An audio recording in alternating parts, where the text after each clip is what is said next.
अध्यक्ष आणि सर्व शिक्षक जे काल शिक्षक बनले होते असे आपले आठवीचे मोठे दादा आणि दीदी आहे का नाही. तर या आदरणीय व्यासपीठ माझे सर्व शिक्षक सहकारी बंधू भगिनी आणि विद्यार्थी मित्र मैत्रिणींनो, तर आज आपण कोणत्या कार्यक्रमानिमित्त थांबलो आहोत? आठवीच्या विद्यार्थ्यांना निरोप समारंभ. आणि काल आपण त्यांचं शिकवणं पाहिलं, त्यांनी त्यांचे वेगवेगळे अनुभव आपल्या समोर मांडले की शिक्षक वर्गात आल्यानंतर आपण मागे बसून कशा खोड्या करतो, कसा आवाज करतो, कसं बोलत असतो, त्यांना कसा त्रास होत असतो का नाही, याचा अनुभव त्यांनी आज आपल्या समोर मांडलेला आहे. तर तुम्हाला नेहमी वेळोवेळी म्हणत असतात का नाही, शिक्षक वर्गात आल्यावर शांत बसा, लक्ष द्या, लक्ष देऊन ऐका, लक्ष देऊन शिका. तर तो त्यावेळी आम्ही जे बोललो ते त्यांना काल फरक काय असतं, वर्गात गेल्यानंतर काय अडचणी असतात हे त्यांच्या लक्षात आलं. तर हे जे आजचे आठवीचे जे आपल्या शाळेतून विद्यार्थी जाणार आहेत म्हणून आपण त्यांना निरोप देत आहोत. परंतु असं दरवर्षी बरेच निरोपाचे कार्यक्रम आपण पाहिले. आपण इंगळे सरांना निरोप दिला, शिंदे सरांना निरोप दिला का नाही. आणि नंतर आठवीच्या विद्यार्थ्यांना. तर आज आपल्या शाळेतून ही मुलं पुढच्या दुसऱ्या शाळेत पुढील शिक्षणासाठी जात आहेत. आणि निरोपाला दोन बाजू असतात. कोणत्याही कार्यक्रमाला एक त्याच्यातून आनंद घ्यायचा असतो, एक थोडस दुःख. ही कुरबुर आपल्या मनात आहे की आपल्या चांगल्या दीदी आणि भैया की जे त्यांच्यामध्ये वेगवेगळे कलागुण असलेल्या की जे आपल्या शाळेची देण होते असे विद्यार्थी आपल्या शाळेतून दूर जात आहेत. म्हणजे आपल्या शाळेला त्यांच्यापासून जो काय शाळेचं गुणगौरव झालेला आहे तो थोडाफार आता कमी होणार आहे का नाही. पण ते कमी होऊ नये यासाठी तुम्ही त्यांच्यासारखंच कला आपल्या कशा येतील, त्यांच्यासारखं आपण कसं राहायचं, कसं वागायचं हे तुम्ही शिकायला पाहिजे. तर ते आपल्या भावी आयुष्यामध्ये कोणते इंजिनियर होतील, डॉक्टर होतील, शिक्षक होतील. काल तर मला सगळे अगदी भावी शिक्षकासारखे दिसत होते सगळ्या जणी. आणि हे आपले मुख्याध्यापक शिक्षक सुद्धा जणू काही हे भावी शिक्षक आहे असं आपले दृश्य समोर डोळ्याच्या उभं राहिलं होतं. आणि खरंच ते पुढच्या आयुष्यात काहीतरी बनतील. प्रत्येकाजवळ वेगळा वेगळा गुण आहे, प्रत्येकाकडे वेगळं काहीतरी असते कलागुण.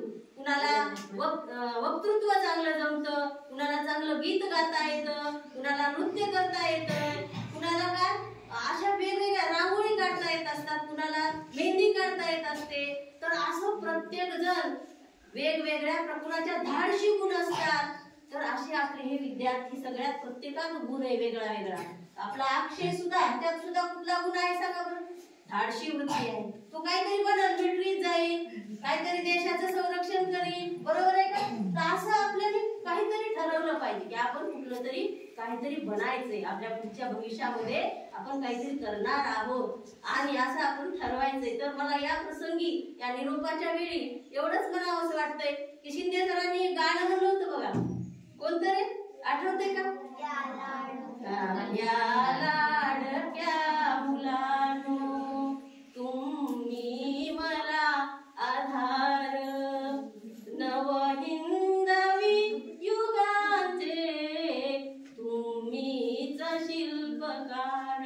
तर असे हे आपले सगळे मुलं, तुम्ही हे देशाचं भविष्य आहे, देशाचं आपल्या काय आहे, शिल्पकार आहे. कुठल्या ना कुठल्या पदावर तुम्ही जाणार आहे, देशाची संपत्ती आहे, शाळेचा स्वाभिमान आहे. आपण ज्या शाळेत पहिलीला दाखल झालात त्या ठिकाणी तुम्ही शाळेत आल्यानंतर पहिलीच्या शिक्षकांनी तुम्हाला, जसं की आपल्या रुपाली मॅडम आहेत आता, की त्यांना नीट बोलता येत नाही, पहिलीच्या मुलांना नीट कसं बसावं लक्षात येत नाही. तर अशा या सुरुवातीच्या सगळ्या त्यांना शिकवावं लागतं तुम्हाला की कसं बसावं, कसं वाचावं, कसं लिहावं, हाताला धरून शिकवलं जातं. जसं की म्हणतात की जसं की कुंभार मातीपासून मडके बनवतो, त्याला वेगवेगळे आकार देतो, तसं आकार द्यायचं काम आपल्या शाळेतून शिक्षक वृंद करत असतात आणि वेगवेगळे अनुभव तुम्हाला देत असतात. त्यातून तुम्ही घडत जाता, त्यातून तुमचं म्हणजे वेगवेगळ्या कला तुमच्यात येत असतात. तर अशा प्रकारे तुम्ही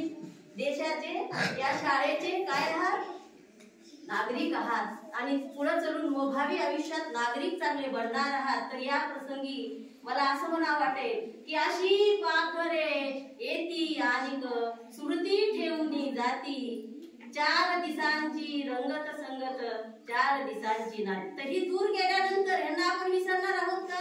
नाही. वेगवेगळ्या प्रसंगी आपल्याला ते आठवणार आहेत. की काय आठवेल? काय मनीषा किती सुंदर नृत्य करत होती, किती छान गाणं गात होती, आणि कुणी कुणी अभ्यासात किती छान आहे, गणित अगदी. आता आपली राधिका म्हणलं तर तिला कसलंही गणित द्या, हातखंडा महेर कुठलंही गणित द्या, अगदी पटकन सोडून दाखवणार. अशा प्रकारचे हे आपले लेकरं गुणी आपल्यापासून दूर जात आहेत. याचं दुःख, याचं थोडी हुरहुर मनाला लागून राहिलेली आहे. तर अशा या सगळ्या विद्यार्थ्यांना भावी आयुष्यासाठी त्यांनी त्यांच्या आयुष्यात खूप प्रगती करावी, उंच उंच यशाची शिखरे गाठावी, आणि त्यांना उदंड आयुष्य, चांगलं आरोग्य ईश्वराने द्यावं अशी ईश्वर चरणी प्रार्थना करते.